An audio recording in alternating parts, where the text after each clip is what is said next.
नमस्कार प्रिय अभिभावक और प्यारे बच्चों। जैसा कि हमने पिछली जो कक्षा थी ऑनलाइन उसमें हमने पढ़ा कि भाषा किसे कहते हैं, उसके कितने रूप होते हैं और बोली क्या होती है और भाषा क्या होती है, इस प्रकार हमने जाना। आज हम भाषा और बोली का एक रूप, छोटा रूप होता है बोली का। बोली अर्थात बोली होती है एक सीमित क्षेत्र में बोली जाने वाली भाषा, और भाषा होती है बहुत ही विस्तृत क्षेत्र में बोली जाने वाली भाषा। तो दोनों के अंतर्गत मैंने पिछले जो कक्षा थी उसमें आप लोगों को अंतर बताया था, लेकिन मैं अभी यहाँ थोड़ा सा ये बताना चाहूँगा कि उपभाषा क्या होती है। उपभाषा बोली का ही एक रूप होती है, लेकिन वो कब होती है? जब वो एक साहित्य के अंदर प्रयोग की जाती है। अर्थात बोली के अंदर कोई साहित्य लिखा जाए तो उस स्थिति में वो बोली न रह कर के बाद में क्या बन जाती है? एक उपभाषा बन जाती है। जैसे अवधी भाषा है, अवध क्षेत्र है, उसके अंदर जो बोली जाती है वो अवधी। अब उसके अंदर भी क्या हो गया, जो तुलसीदास जी ने रामचरितमानस, जो बहुत बड़ा एक धार्मिक पवित्र ग्रंथ है हिंदू धर्म का, उसकी एक रचना की, जिसके अंदर भगवान जो हमारे श्री राम हैं उनके बारे में चरित्र चित्रण किया गया है। तो वो एक के बाद में क्या बन गई? बोली न रह करके वो क्या बन गई? एक उपभाषा बन गई है। तो उपभाषा क्या होती है? बोली के जिस रूप का प्रयोग पढ़े लिखे लोग व्यापक रूप में करते हैं उसे उपभाषा कहते हैं। अब पढ़े लिखे लोग अर्थात वो क्या करेंगे? पढ़े लिखे लोग हैं वो क्या करेंगे? उसको अपनी अपनी जो भी कविता है या और कोई जो साहित्य रचना उसमें प्रयोग करेंगे।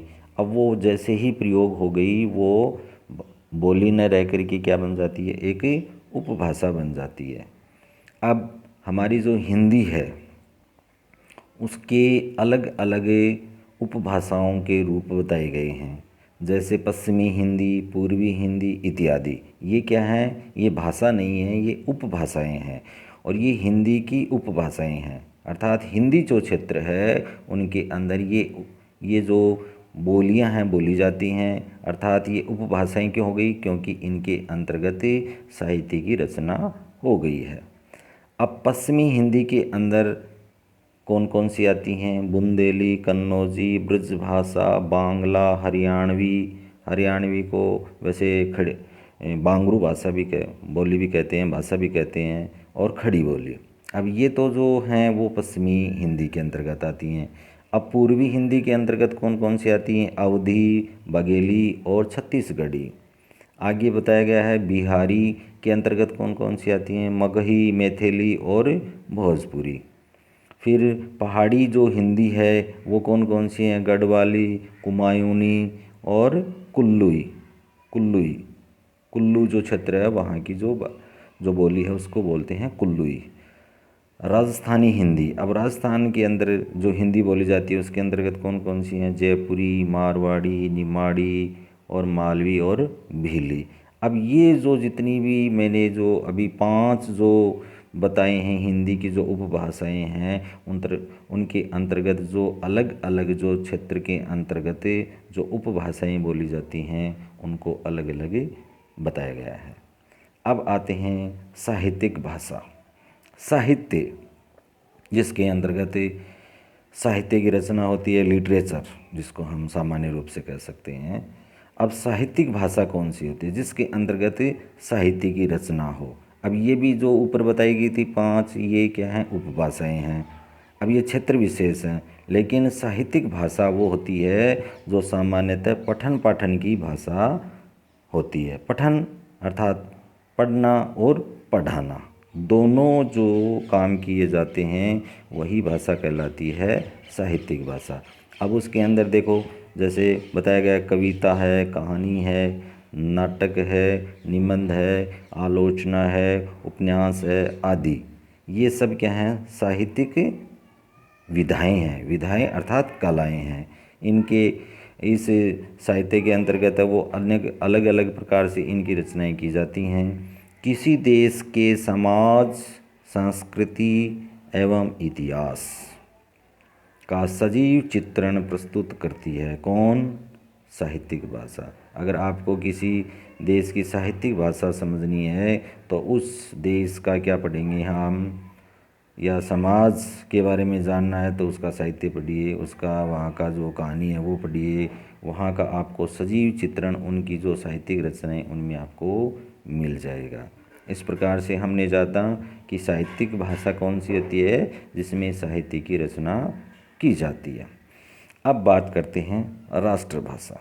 राष्ट्र प्लस भाषा अर्थात राष्ट्र की भाषा, वह भाषा जो देश के अधिकांश समुदायों के विभिन्न वर्गों और प्रदेशों में बोली जाती है।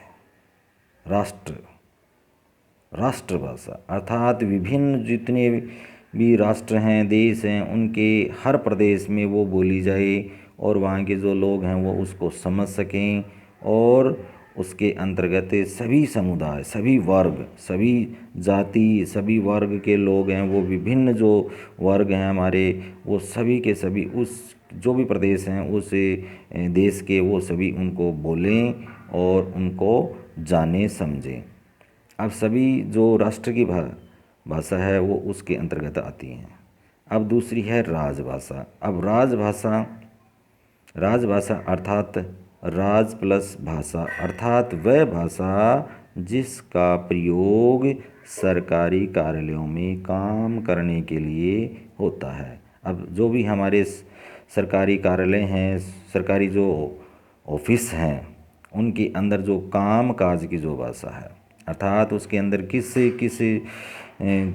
कह सकते हैं किस किस राज्य के अंदर कौन कौन से जो सरकारी कार्यालय हैं उनके अंदर कौन कौन सी जो भाषा वो प्रयोग करते हैं, उसी भाषा को हम कहेंगे राजभाषा। अब राजभाषा अर्थात क्षेत्र जो है उस राज्य की भाषा भी कह सकते हैं हम, कि अलग अलग क्षेत्र के अंदर, अलग अलग प्रदेश के अंदर, अलग अलग है ना प्रांत के अंदर अलग अलग है ना वो भाषाएं बोली जाती हैं, लेकिन उनके अंतर्गत जो उनके वहाँ के सरकारी विभाग हैं उनके अंदर जो कार्य किया जाता है वो उस जो लैंग्वेज में किया जाएगा, जिस भाषा में किया जाएगा, वो ही क्या होगा, राजभाषा होती है। अब जो हमारा संविधान है, संविधान में 343 के अनुसार एक आर्टिकल है जिसके अंतर्गत 14 सितंबर 1949 को हिंदी को राजभाषा घोषित किया गया है। इसलिए प्रतिवर्ष 14 सितंबर को हम हिंदी दिवस के रूप में मनाते हैं। अर्थात पूरा जो हमारा देश है 14 सितंबर को क्या मनाता है, हिंदी दिवस मनाता है। क्यों? क्योंकि उसी दिन हमने इसको राजभाषा के रूप में स्वीकार किया था। अब बात करेंगे हम मानक भाषा। मानक भाषा क्या होती है?